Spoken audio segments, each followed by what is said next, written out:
Despite that second half against the Giants, Minnesota Fighting Vikings superstar wide receiver Justin frickin' Jefferson is the wide receiver one, the absolute alpha dog in the NFL. Best wide receiver in the game. And now, since the regular season of his third year in the league has expired, he is eligible for a contract extension. And Justin Jefferson is going to be capable of getting all of the money, rightfully so. But is he going to take all the money?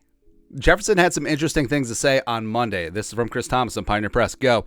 Vikings wide receiver Justin Jefferson on whether he should be a highest paid wide receiver. That's not my decision. It is what it is. They pay me whatever they pay me. They don't even really have to give me an extension this year. It is what it is. It's not really something that I'm really worried about. And he continues, I will be wherever I'm wanted. If they want me here, I'm here. That's not something that I can really control.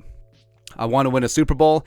That's the thing that I'm most focused on. The money comes with the job. And Jefferson has always struck me as a guy who cares more about winning than the actual money. Because like you said, the money will be there. And I'm not saying that he's going to take the league minimum, but is he going to be a guy that leaves a little bit on the table? Doesn't break the bank, doesn't reset the market, but he leaves a little bit on the table because he understands the team dynamic. He understands the salary cap implications. And if he can allocate a couple extra million to other pieces of need, I think that he'll do it. I think that Jefferson is that guy. I mean, you saw him with his attitude at LSU. You see him with his attitude here.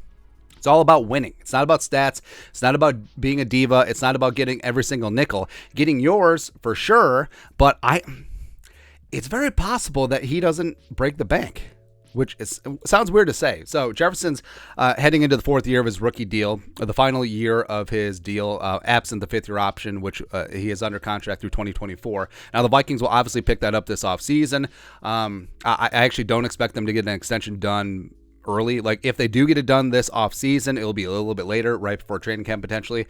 And so since Jefferson has made 2+ Pro Bowls in his first 3 seasons, he's already maxed out on fifth-year option incentive. So his fifth-year option estimate is going to be about $19.762 million.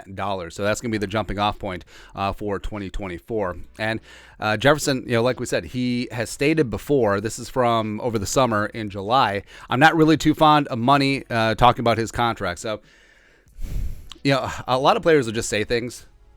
I think that Justin Jefferson is extremely genuine, and I think that he actually believes it. Where obviously he has nice things. He's got a nice car. He's got a nice condo. Where he's got a grill. He's got a nice necklace. He wears nice clothes. But I don't think that he's going to be after every single dime. It just the weird feeling that I have. And now, of course, this is going to go out the window if and when he signs a 6-year, $200 million fully guaranteed deal, which he would be worth, by the way, but we'll see. But looking at the current wide receiver market, right now it's being paced. Oh, Cowboys kicker missed again. Damn.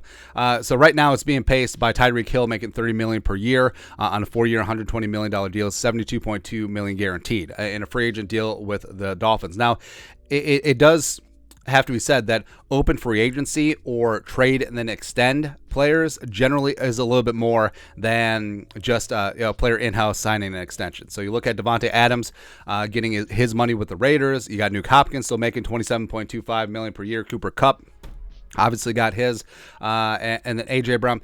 Like, I don't think that Jefferson would just take like the A.J. Brown deal, the 4-year, $100 million, $25 million per, $56 million and change guaranteed, but is he going to strive to beat Tyreek Hill?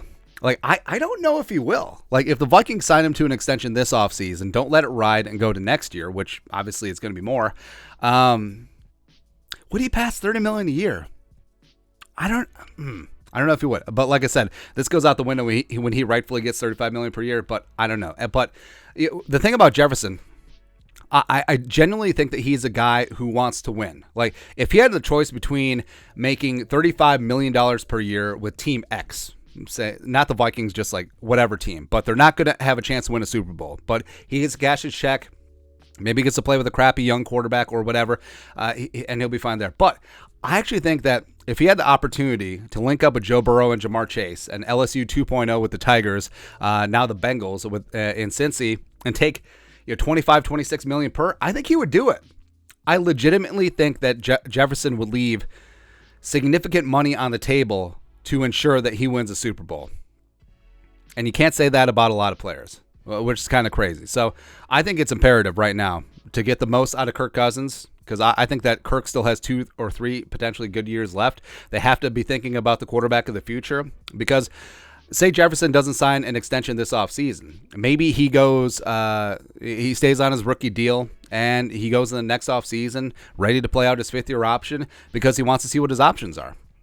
Maybe he looks around the Vikings and he thinks, okay, are the Vikings building towards a Super Bowl? If so, I'm in. If not, I'm out. And Jefferson could, again, knocking on all the wood, just talking out loud. I'm sorry I'm putting this out in the universe, but Jefferson could be the first player to force a trade because he wants to win, where it's not about money, it's not about respect. He literally just wants to go and join a Super Bowl caliber team, which would be crazy. By the way, what would the Vikings get for a Jefferson deal? I don't know, 4 first-round picks? Something insane like that. But again, we'll see. It remains to be seen. But I'm sure it's going to be a storyline all offseason. I think if an extension does get done, it'll probably happen later in the offseason, maybe right before training camp. But it'll be something worth following, because I think that there's no way that the Vikings screw this thing up. I think ownership understands the value of Jefferson as the best wide receiver in the game. I think Kwesi's analytics understands him. I think Kevin O'Connell obviously understands him. So I think things will get sorted out. But will he break the bank? Pun intended, US Bank Stadium? Who knows? Anyways, your thoughts on our thoughts, let us know in the comment section below. Subscribe for daily Vikings takes. Want to support the work? Put a little something in the Venmo. But till next time, Skol, production value.